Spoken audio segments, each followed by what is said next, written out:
Hello everyone, in this video I will show you how to delete TikTok followers all at once. Basically it's pretty easy, just follow the steps I do to not make any mistakes. It happens that you need to delete all your subscribers at once.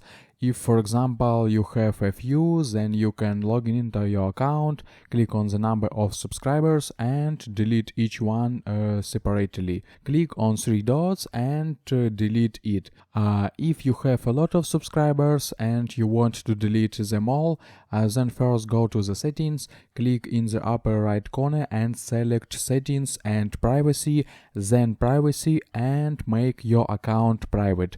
This will allow you to not receive new subscribers. Next, to delete all of them at once, go back and scroll down, select send a report, scroll down and click report. Next we write a message for technical support. Hello, I have a problem. I want to delete all my subscribers at once. Please help me. Click submit. Wait for a while and tech support will see your message and will definitely solve your problem in the near future. That's how easy it is. Also watch my other videos about TikTok at the link in description and you will learn a lot.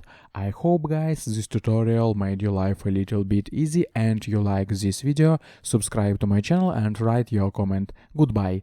Have a nice day.